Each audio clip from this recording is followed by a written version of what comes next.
Meet Chloe.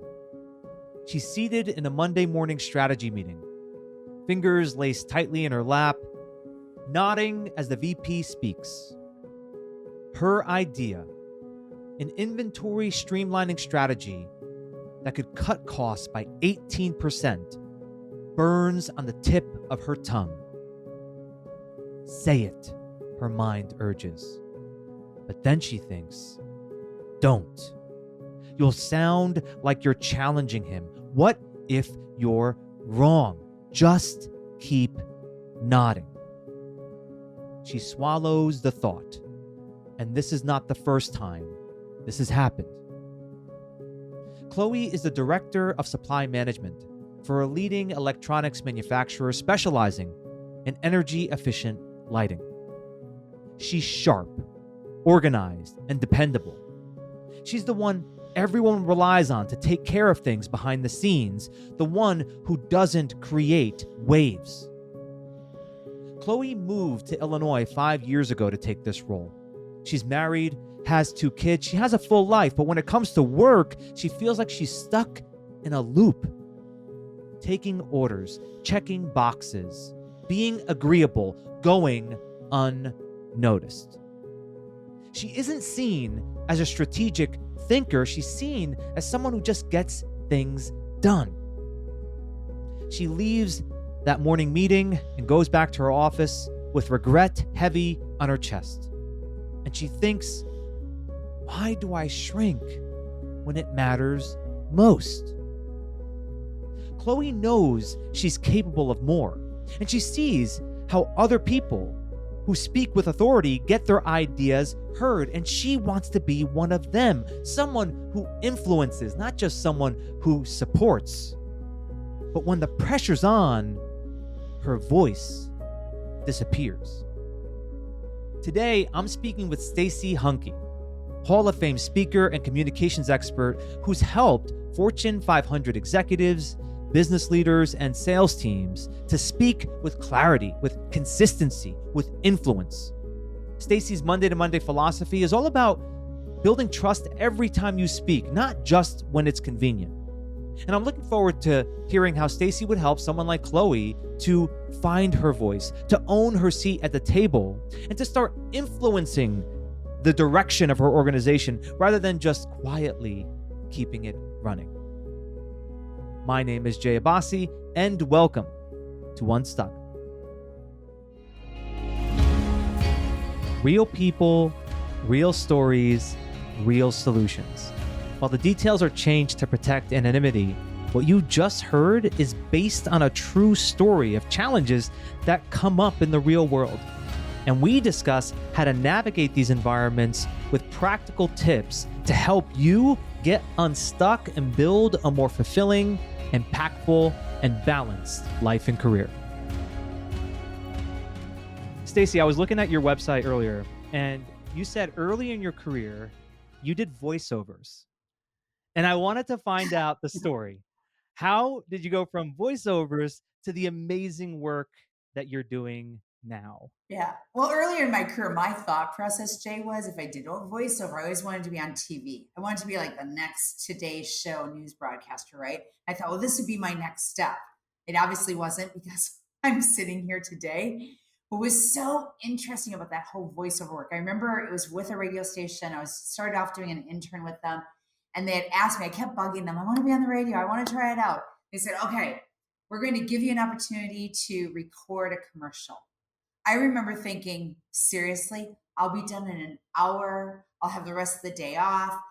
Jay, that recording took me all day. And it wasn't even a 30-second commercial. It was a super short commercial. What it made me realize that just because I thought I sounded great for commercial worthy purposes, I thought it was so easy to just read a script. What I realized when I would listen to it, how different it actually sounded, meaning the sound of my voice, the words that I chose, how I announced them or pronunciated them versus how I really felt. Therefore, it took me all day to record the first one. And I look back at that time of my early career, that really was the introduction for my curiosity on just because we think we sound good or just because we think we come across confident is not always the case when you listen to a playback like recording a commercial. Yeah. So you were kind of forced into having to really listen to yourself a lot. Yeah. And right, you hear that in coaching, right? You hear people say, record yourself and watch yourself and listen to yourself. Right. Now, so you had a lot of experience doing that. There are little things that you saw. So now when you think back, what did you notice were the big differences in what allowed for you to be a more effective communicator? When you break it down and you diagnose it, you're like, oh, it was when I did this that either I was falling short, or when I did this when I was really communicating well. Yes. Let's break it down to three things. The first is the awareness, the big disconnect of how we feel when we communicate versus what everyone else hears and sees. When you're doing just voiceover work, all you have is your voice to communicate what perception others should have of you, your level of confidence or lack thereof. The only thing that you have is your voice to determine making sure that your personal brand, whatever that is for you, that is clearly communicated. Awareness, Jay, was the very first thing. Just being so aware, and that disconnect of just because I feel good doesn't mean I sound good. That was number one. Second is how much louder I thought I was versus what came across in the recording. How much energy I thought I had versus what really came through in the recording. And then the third, the painful, when you put those two together, the painful realization when you sit and you listen to that playback over and over to figure out, well, what do I need to change next time so I can just finish this recording? How painful it is when you haven't heard yourself on a recording ever, or in some of your followers' case, maybe it's been a long time, and suddenly you're thinking, wow, no one has said anything to me. No one has ever told me. And instead, it's well, I always get the feedback of good, nice job, that was great. Those three were the biggest aha. And then how many years later, where we sit now in my career, those three are still the same, whether it's for myself, for my team that watches their playbacks, or for the leaders that we mentor. People are shocked by what reality states versus what they really believe to be true. Yeah. It's sometimes it's not comfortable. Well, No. I think almost every time it's uncomfortable, right? To be able to watch yourself and then take inventory of those little things. And you're Yeah. like, why has no one told me? It's like, I've had spinach in my teeth for years. And It's I'm smiling at true. everybody and no one's saying something, right? But okay, start at the beginning with me. Awareness. Okay. You said sometimes feeling good isn't the same as sounding good. Can you explore that a bit more? I want to learn more about what you mean by that. Yeah, yeah. The majority of people that I get to work with, whatever it's through our keynotes, our mentoring, they will say to me, if I ask them, what kind of feedback have you received on your communication, on your presence, how you show up, how people interact with you, they will say, well, I receive good a lot. Good, nice job, that was great. Then I'll ask them, so what do you do with that? Well, I really don't, because they said it's good. There is such a disconnect, Jay, from the majority of people that we work with, that they will feel good. We allow our comfort to be our guide. When development, you know this in the work that you do, the more uncomfortable you are, the greater the result is. You just have to get comfortable with that disconnect of not being comfortable. There's such a big disconnect of if I feel good, if I'm comfortable, if I'm confident. I've been doing this work for a long time, therefore I must be good. I can't tell you how many leaders have said to me, well, I've worked hard to be the next partner. I've worked hard to be in this CFO position or whatever it might be. I'm good at it. Because at some point, no one has told you that you take too long to get to the point. Your body language communicates you don't care. Now, some of my clients are fortunate. They have that internal culture that they've built that is really honest, constructive feedback. But this disconnect of we have to be really careful. If you're serious about constantly developing your level of communication, your executive presence, you really have to take a look.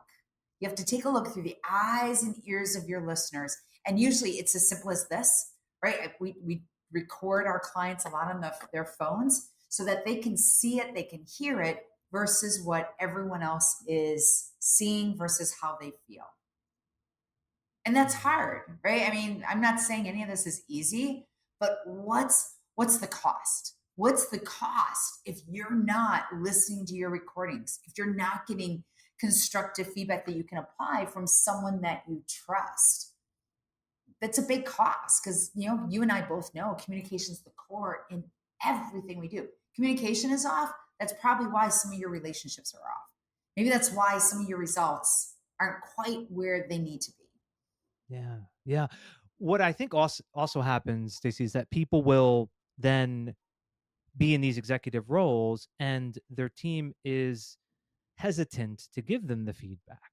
I hear this quite a bit, right? Which is to Sure. say, oh yeah, I asked for the feedback and everyone says that I'm doing great or I sound good, and no one is willing to say to that person of authority, hey, you have some work to do on, let's say, conciseness, the way you described. Yeah. So there's two parts to this. Okay. One is, if I'm hearing you right, one is I have to be aware of my own tendency to want to be comfortable and to feel good about things.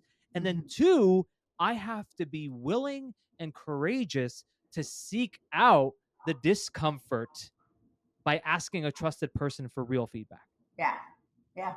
You get this from the success that you have. What doesn't challenge us never changes us. And really, those two steps that you just identified, it's the courage to be vulnerable. If we could just have the courage to be vulnerable, no matter what you're trying to develop, you will make that change. But just be really careful. We all fall into the trap of I feel good, I must be good. I can't tell you how many times I've heard people say that. Now, sometimes that is the case. It's only the case with leaders who are getting constructive feedback, leaders who they are recording themselves, whether it's video, audio. They have such a level of awareness of how they feel during a situation to be able to say, that went really well. But they can explain to you why it went well. It's only because they have seen themselves through the eyes and ears of their listeners over and over again. And I I, keep doing this. I keep showing my phone because your phone is always going to be your best feedback. We always get feedback, and feedback really is that gift. You choose what do you accept, what do you act on, what do you just say, that's not my personal brand. That's not really what I want when it comes to influence. But this recording yourself on your phone will be the best feedback you can ever receive. Think of the camera on your phone.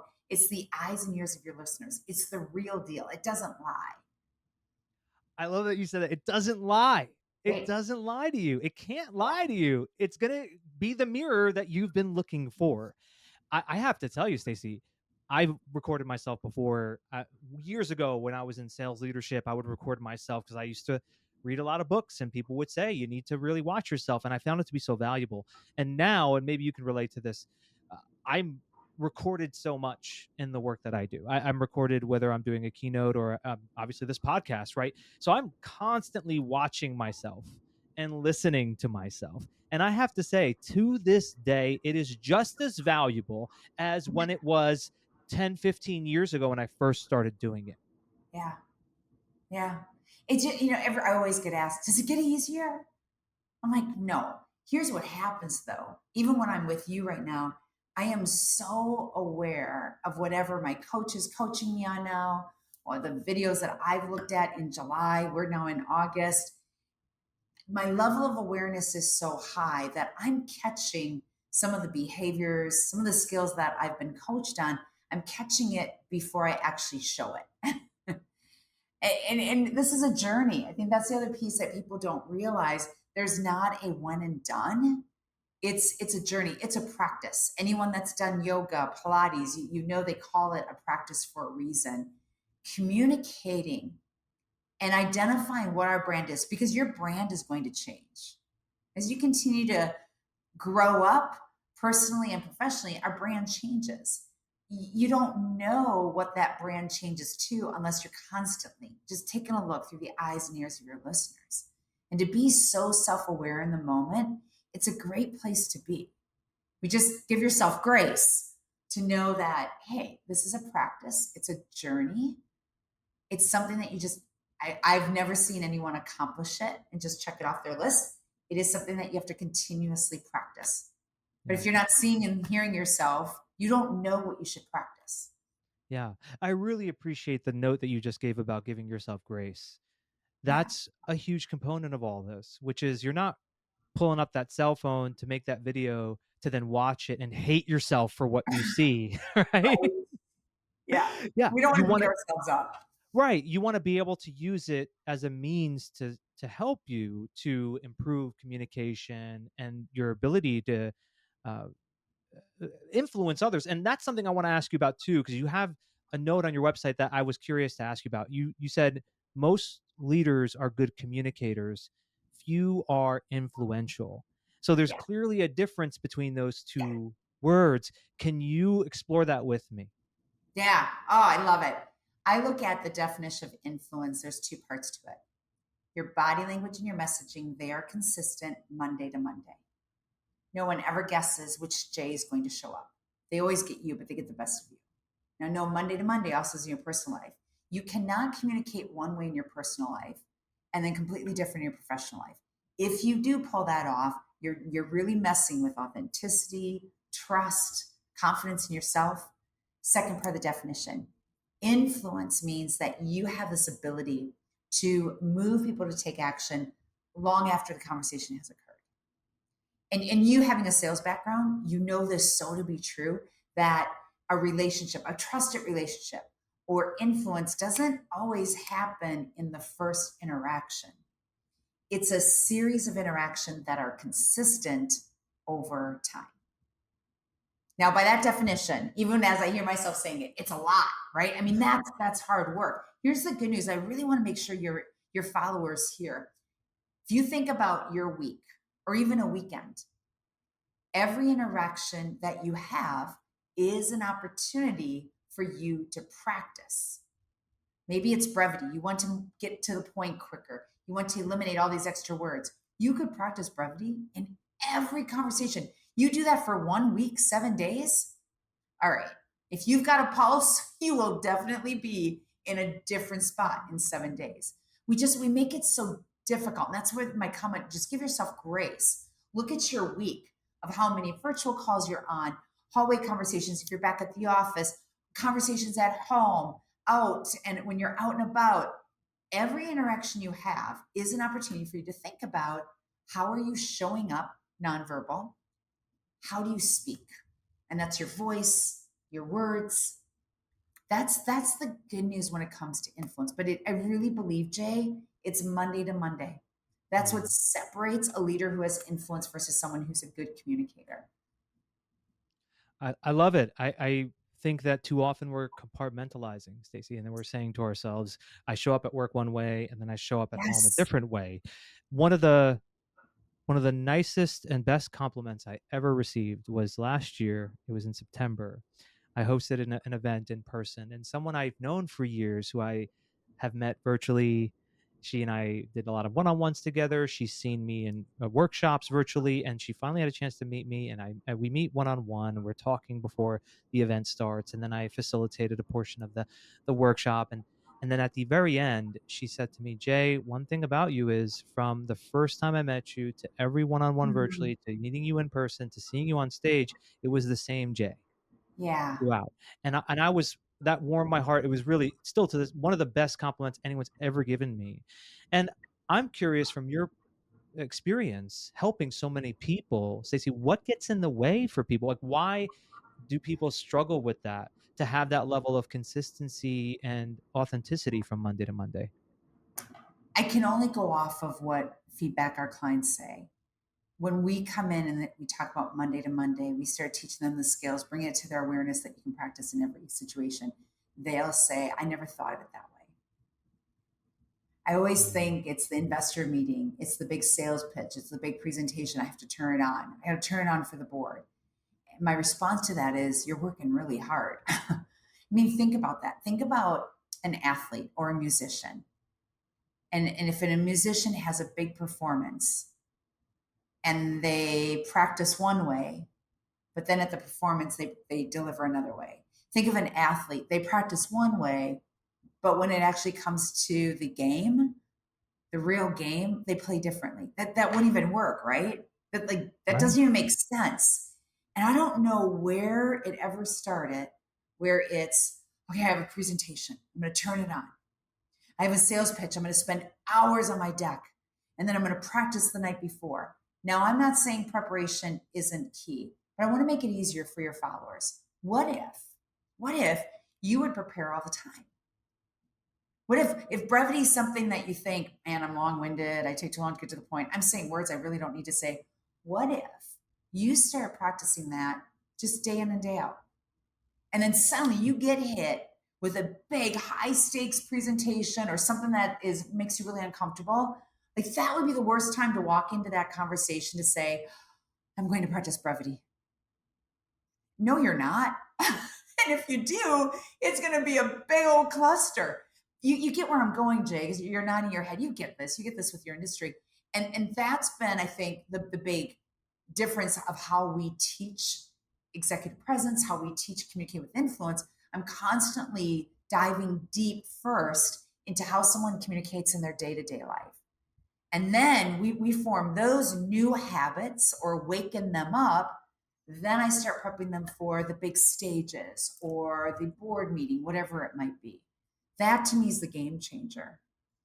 Yeah. I really hope everyone listening is taking in the invitation that Stacey's making here, which is, if you want to be a more effective communicator and to be able to influence better, it Yes. starts with the more mundane, basic conversations you're having throughout the week, not it's when I have the big stakeholder meeting that I Yes. need to be right. Like Right. go home, like after listening to this recording, go call your partner, go call a family member, a friend, practice then. Yes. Right? Start now in the next Yeah. conversation you're having. That's when to practice it, not for, okay, I'm going to now prepare for the next big thing that I have later this week. We do it so backwards. I remember this was a number of years ago. We were doing a workshop. It was for a sales organization. The VP of sales was sitting in the back of the room observing his team go through our training. We get to the port, it was maybe midday, and he just stands up and he's like, I have finally figured it out. I've realized that we will spend hours preparing only our message, what we want to say, preparing our decks, and then we deliver it to our clients. The client doesn't see the hours that we spent preparing this material. The client sees us in the moment, how we deliver. We never practice our delivery.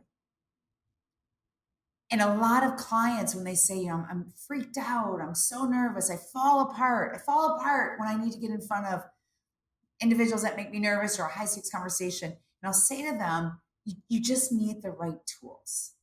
And those right tools is we're going to dive deep into those day to day conversations.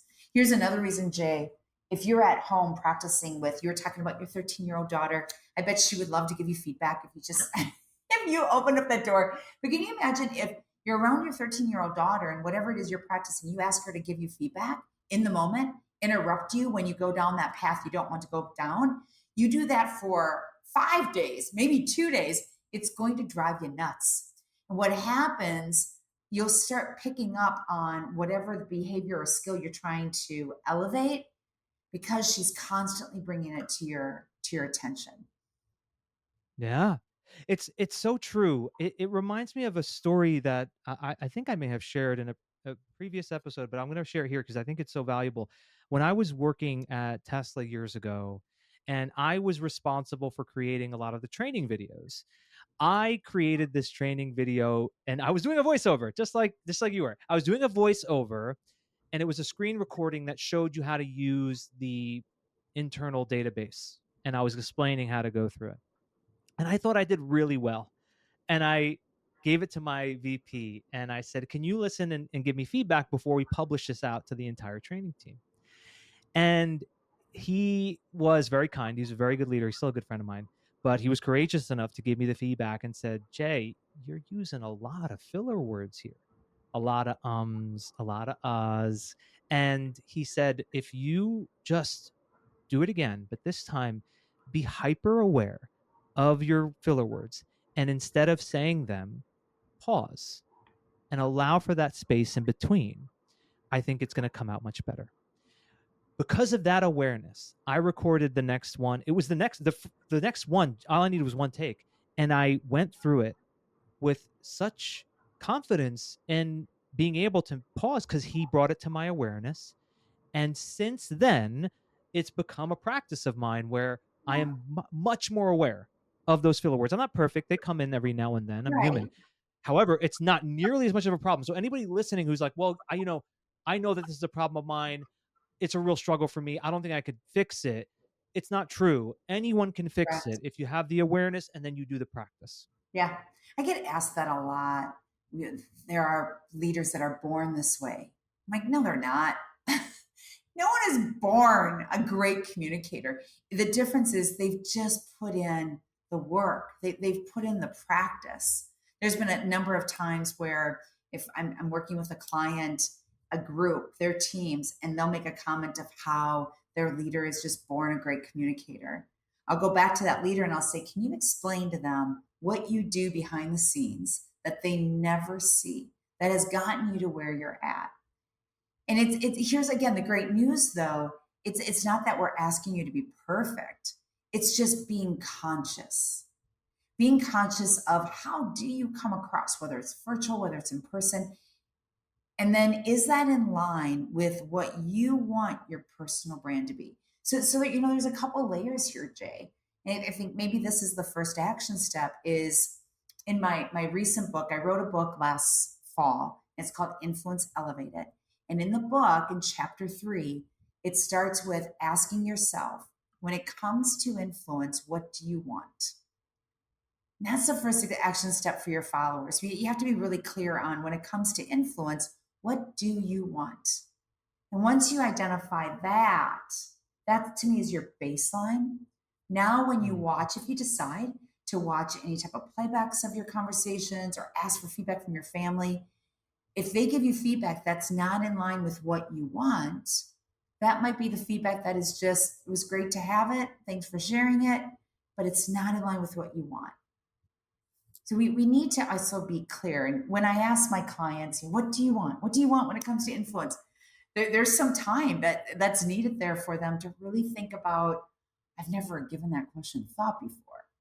Yeah, or they give a vague answer, and then you have to Yeah. narrow it down a bit more for them, right? Yes. And, You know, and pull it so, back. you're right. Get a bit more specific in what you want, and so I'd love to think through how Chloe would answer that from the story. And I think that what she would most likely say is that she wants to be able to share her ideas to executive leadership and propose solutions that they would be bought into to have a positive impact on the business. Because she has a lot of ideas and she holds herself back. And earlier you were saying there are people out there that they just, in front of authority figures, they shrink, they get afraid. So Mhm. how much of that, in your experience, is more of a mindset thing, or is it more of a skill set thing? Is it both? Talk me through that. I think it's both mindset. We can really talk ourselves into fear. I mean, just look at what's going on in the world. You can totally talk yourself into fear and then get caught up in it. Is it a skill set? Yes, because I would love to see if Chloe has what kind of feedback she's received. That can be a danger, a risk as well. If you've ever received negative feedback around how you communicate, but it was too vague, like you come across really aggressive and you're thinking, I don't even know what I did. The other skill set is if she's never seen herself through the eyes, through the ears of her listeners, she could be so much better than she thinks she is. If I was coaching Chloe, that would be the first I'd ask her what she really wants.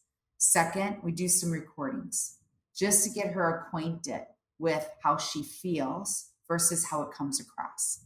From there, Jay, then it is the skill sets.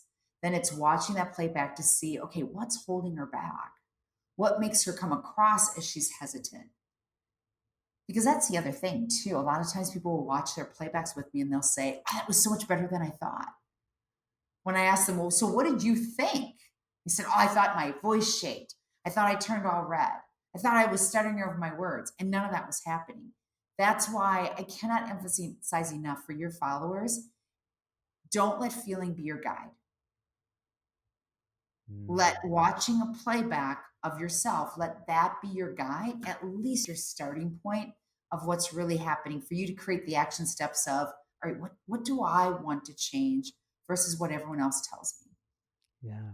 I really appreciate that you took the other perspective here that maybe the listener of the story wouldn't have considered, which is maybe Chloe's perspective, her perception of this is just off. What Yes, if what could if be. she's right, what if she's sitting in that board meeting and everyone is waiting for her to talk because they have confidence in her and she's not, but they all trust her. They think that she is incredibly secure and confident, yet she's spiraling within her own mind. It could Yeah. be that versus what she's saying is the actual reality. And so, in other words, I think you put it beautifully. What we think is true may not be true at all. Uh-uh.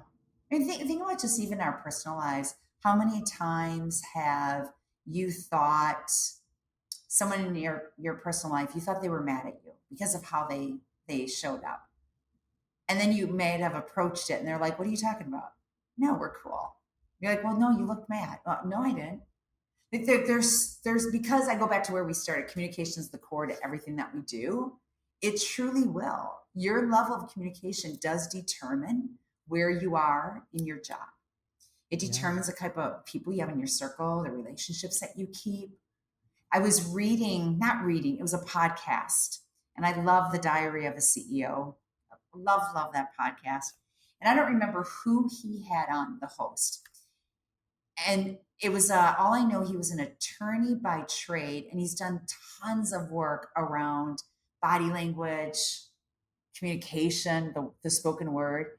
And he said, you are always at a huge advantage if you have effective communication, which makes sense, right? Hmm. And he also said it does determine where you are in your career just based on how you're communicating. Determines the results we get, the profit in our pocket.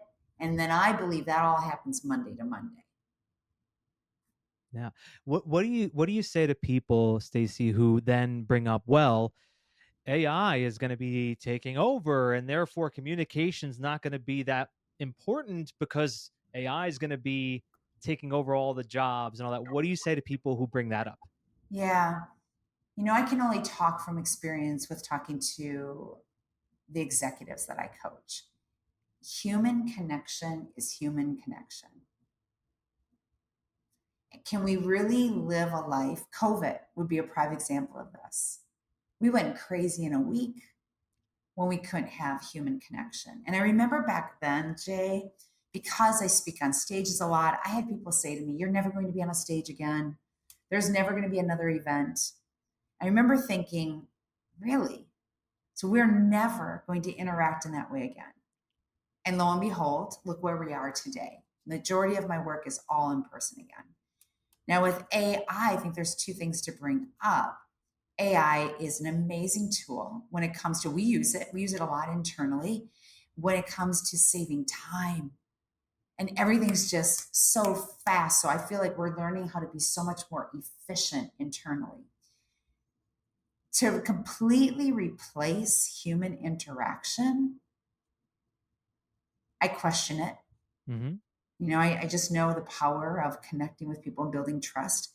The other thing that I think we need to be careful with is making sure that it doesn't negatively impact our authenticity. That suddenly we're relying word for word what AI tells us to say, what AI tells us to write. The big question there is then what happens to your authenticity? Studies show if authenticity is negatively impacted, so will your trust. You and I both know that relationships are strictly built on trust. Mm, yeah. I think the over reliance can be a problem when it comes to writing, when it comes to expression. I can sense it when I read something, if it's Yeah. AI generated. Yeah. I could sense it when it came from someone's heart to where it was real. So I think that, in other words, we shouldn't try to let AI be something. Oh, I just have to feed the algorithm right for it to sound exactly like me, right? Instead, it's be you, and then have AI be something that's a helpful tool for you to, as you said, improve efficiency, save yourself time. Yeah.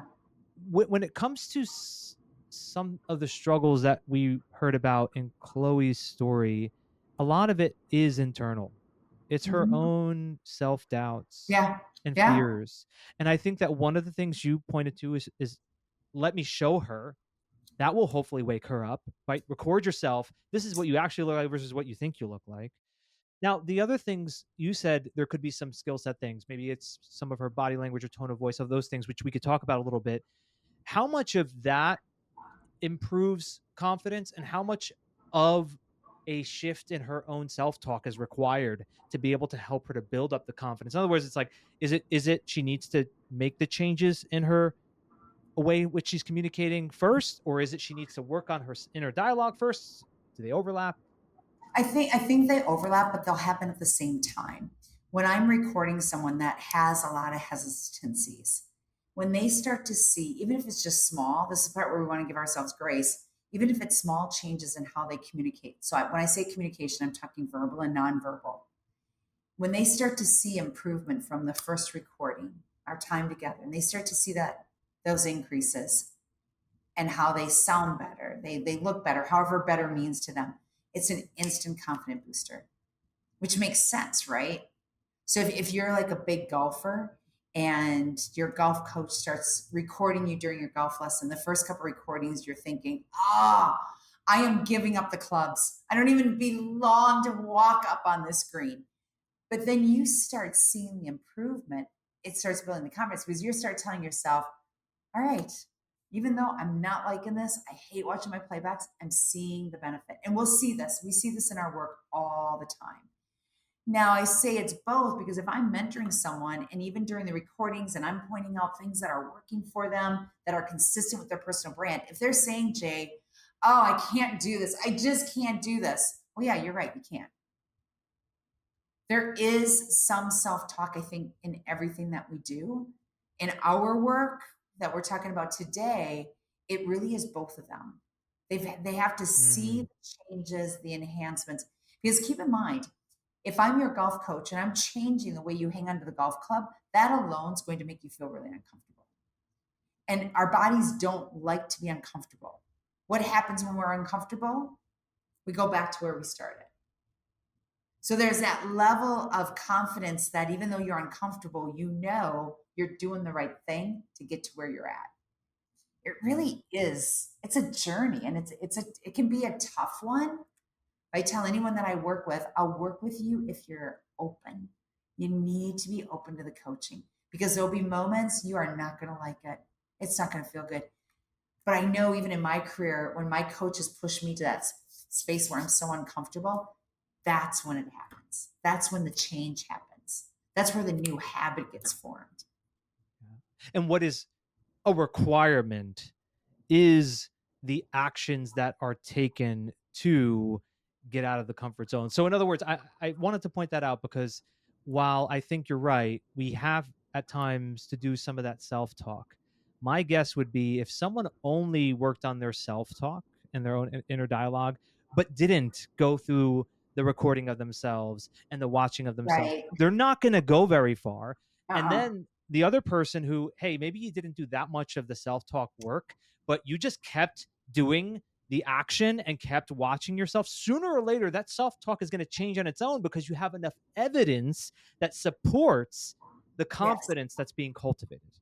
Yeah, 100%. That's why I really do. I've never been asked that before. So that's a good one. I think they really do. They go together. I Yeah. remember this was a number of years ago. I do this event every year, and it's a 3-year program. So I have year 2 students, year 3 students will be walking around the conference site. And a couple of years ago, I ran into someone that had seen me a year before. She attended my session. And she says, "Oh, Stacey, it was so valuable, blah, blah, blah, blah. However, I just can't do it." And I said to her, Jay, I go, "You're right, you can't."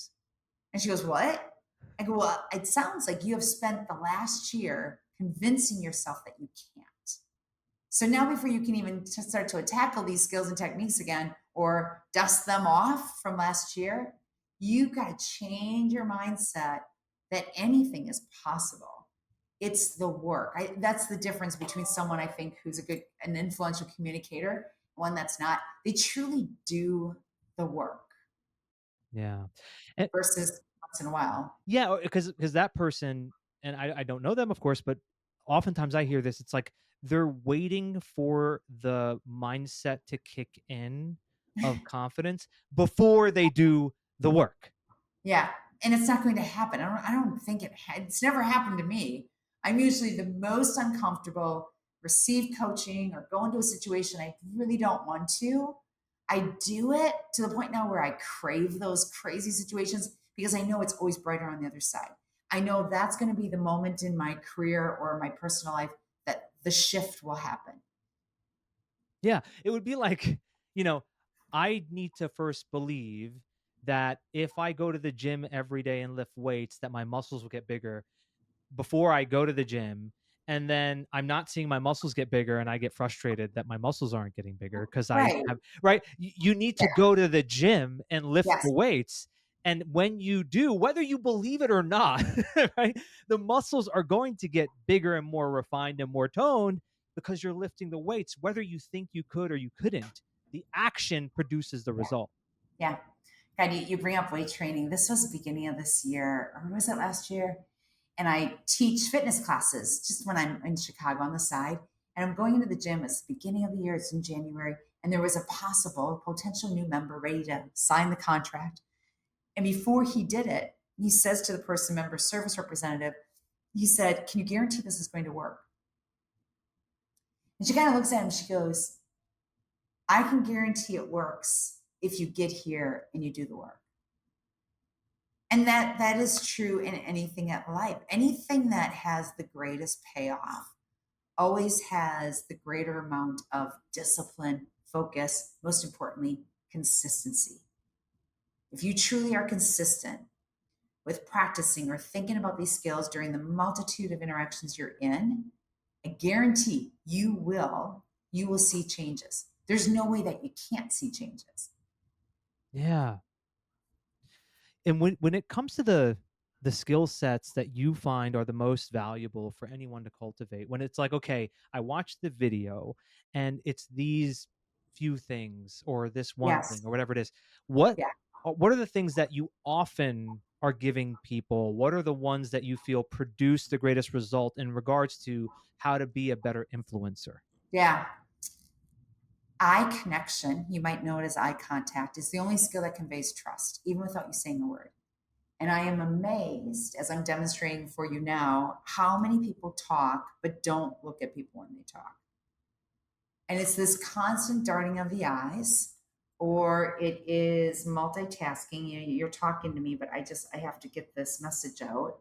We are so disconnected, yet in a very connected world. We're more connected now than we've ever been, but we're more disconnected. Second, we say too much. Brevity, we lack it. Crazy part about that is we're not even aware of it. And third, there's a number of there's like 10 skill sets that I teach. But the third that trumps all of this is we're not consistent. And that means two things. We're not consistent with our body language and messaging. I'm saying one thing, but my body language is saying something completely different. The other part of lack of consistency, I show up here the way I am today. If you saw me over coffee, I'd be totally different. And Yeah. the more inconsistent you are, the more you create doubt in your listener's mind. And that's powerful because your consistency predicts your personal brand, and your brand communicates a lot. It will communicate who you are, your brand communicates who you're not. You just have to pick a lane on what you want. I thought of the all the movies that portray the antagonist, the villain. you see them in one way, they're smiling, and then when the camera turns and they're in the other room, they start acting completely different, right? Right? Yeah. There's a reason why in these movies this is the person that gets portrayed as the villain, because they are inconsistent the way you just It's a great described. point. It's such a great point. I mean, think about how many times, this was years ago. I remember this was a client here in Chicago where I reside. I so admired him. He was in an executive role. And anytime I'd be at his office and observing how he interacted with his people, just poised, incredible. Executive presence is his definition. Until one day we go to lunch and we were receiving a little bad service. Watching how he interacted, how he communicated with the wait staff was not good. It was so inconsistent. I remember thinking at that point, I don't want to be associated with this. Because when I saw that level of consistency, I then started to second guess which one do I really get every time I had met with. Maybe I'll put this into personal terms too. How many of your followers have someone that never shows up on time for dinner, for the walks you do, whatever it is? So suddenly your expectation is, I tell them 6 o'clock dinner, they're coming at 6:30. I can't rely on them, because if I can't rely on you for showing up on time, what else? What else can't I rely on you? Yeah. And in today's world, we don't have patience. We don't have second chances as much as we have in the past. Have you noticed that? It's like if you wanted to get the deal, it's the very first interaction you have with this person that's going to determine, do they stay in the conversation with you? Is it this conversation going to invite the next conversation? I always tell my team, when the camera goes on, when you're virtual, you've got to be ready. You got to be ready. Yeah. There's two reasons I think for that. One is I think our attention spans are much shorter, and therefore we're going to make quicker judgments and then stick to the judgment immediately. And then the second is there are options. Years ago there weren't maybe as many options that we thought were available, but in a world where I can click a button and I can order something, it gets here this afternoon, right? Like Yeah. anything, if your product is not going to really meet my needs, I'm just going to go to the next one and it's going to be just as good. So our Yes. minds are trained to be able to quickly decide on something whether we think it's good for us or not, and then we move on. And I think that the core of what you just described is something you were talking about earlier, which is we are quick to then lose trust. And it Yes. sounds like that's what happened. It sounds like you may have lost trust with that person at that restaurant, where you gave, of course, the person all the opportunity in the world, but when they started to showcase this other side, that trust started to dwindle. Mm-hmm. Yeah. And once it's so hard. It's so hard to gain the trust. Why is it so quick to lose? I think you do have to. I just feel the working world has changed over the last 5 years. We've seen it. We've all experienced it. It continues to change with AI and what's going to come out with AI. There's so much uncertainty. But the one thing I'm certain of, Jay, is you always have control of your development. You always have control of the time that you put into it. That's something no one can ever take away from you. Maybe that's a good takeaway for your followers. The day where you're like, I have no control. And there's so much fear out there. And there's so much uncertainty with AI, the economy. Then let's just take a step back. What can you do to make sure that when people meet you, they want to continue to meet with you? One of my clients made such a great comment after doing some work with him. He said, I think true influence is what people say when you leave the room, what people say when you're not there. And if you're curious, ask people in your personal life. Your family member will always tell you the truth. Just ask them. Ask them, how do I come across? Yeah. You gave me that homework already. I got to go talk to my daughter after It's this. true. Yes, she'll love it. She will. And the flip side, my husband, we share this space, and he's working on giving me feedback on certain things right now that I want to change. And as much as it's annoying, you get onto the other side of what you're trying to achieve pretty quickly. Plus, your significant others, your family members, your friends, whoever it is, They know you. So I'm not saying change you. It's take what already works for you and let's elevate that. Let's blow that up. Yeah. That if you do have, or what weaknesses you do have, your strengths are so much more visible. They have much more impact than those weaknesses do. I love it. And I think it's hitting the fast forward button on your growth and development by having those kind of conversations and be willing, having the openness and willingness to. And I'm curious, as I always ask everyone towards the end of our conversation, Stacey's, if you had a chance to meet Chloe in this story, and she, let's say, I don't know, she attended one of your keynotes, she is in the audience, she speaks with you after you get off stage, and she tells you what she's working through, you listen, and rather than jumping into giving her advice, you may pose a question or two to get her thinking. What would you start with? What would you ask Chloe after you heard her story? I would definitely ask her what her personal brand is. What does she want her personal brand to be? And then just listen. Then I would ask her, what steps have you taken to make sure that personal brand, people always see it, they always experience it Monday to Monday? And those are pretty deep. From there, then we start talking about what I'd recommend. But I love how you're positioning this question, because part of influence is also asking the right question instead of just dumping feedback on anyone. In case any of your followers are thinking, oh, I can't wait to give my significant other feedback, or I can't wait to give my friend feedback. You want to be careful with it. Like, really ask, you've got to ask the right question to figure out, what are they thinking? Like, where's Chloe's mindset around all this? Because that will help you also provide the right recommendation that meets what she wants, not what you want. I love it. I love it. And I think with anyone who answers that question, because anyone could take that question home with them, it will then help them to cultivate that sense of, or that consistency that you were saying, right? Is be able to first know what it is that you're looking to build. And then, well, how do you ensure that that's something that people perceive in you all the Yes. time, not just at work, Yeah. but not just in that one meeting. Stacey, this was so great. I feel like we could be talking for hours. Me too. I want to thank you so much for taking time out of your day, sharing You're welcome. these insights with us. And for anyone listening, I highly recommend checking out Stacey's work. Your website is staceyhankeinc.com. I'll spell that out for everyone. STACEYHANKEINC.com. We'll put that in the show notes. On there, I know that you have your social media, but you also offer a ton of free resources that anyone can access, Yeah. very much related to what we talked about today. So, Stacey, thank you again for your time today. This was wonderful, and I hope we get to do something like this again in the future. Me too. Thanks, Jay. As I listened back to that recording, I was taking some notes on my own communication.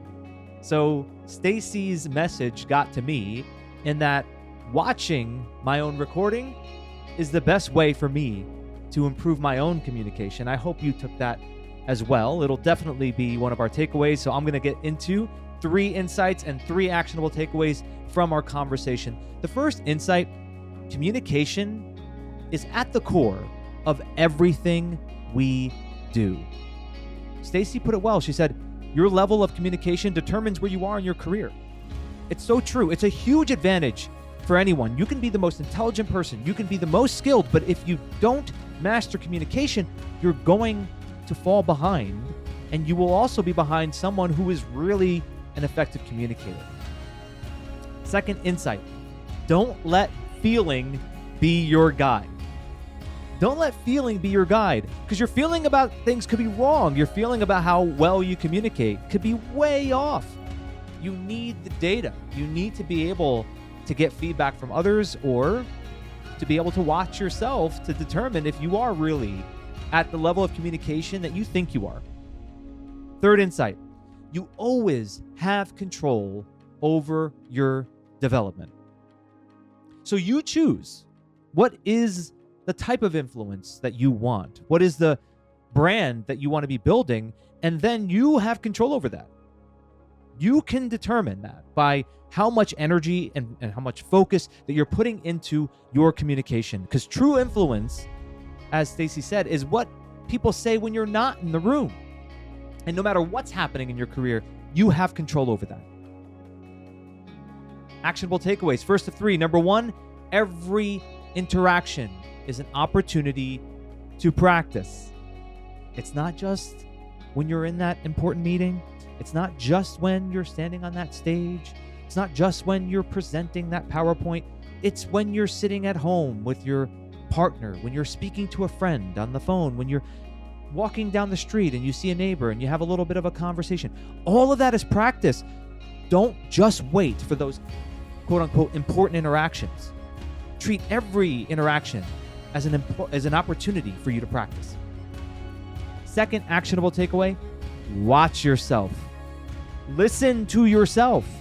Record yourself, whether it's on a Zoom or on your phone, like Stacey said, and watch how you're communicating.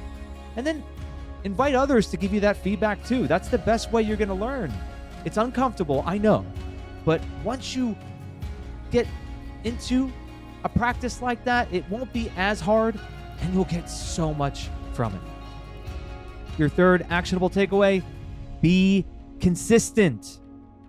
Be consistent with your communication. It's not just you communicate one way when you're at work and you're communicating a different way at home. All of it, your eye contact, your brevity, your body language, it should mirror everywhere you go. If someone sees you in one place, they see you in a different place, you want them to see the same person. That builds trust. It builds trust with everyone that you interact with.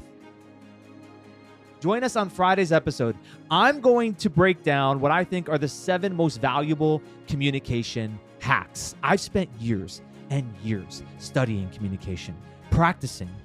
I was my own guinea pig. I'd experiment with things. I'd read books and books on communication because I wanted to be more influential. I wanted to be able to connect better with people or to speak on stage with effectiveness. And so I have learned all these different hacks, ways in which you can communicate with confidence, with authority. I'm going to break down what I think are the 7 most valuable that I've ever learned, that I share with my clients. I oftentimes am applying them when I'm speaking, whether here on stage or whatever it is. I will share that with you on Friday, so don't miss that. So until next time, thank you so much for listening.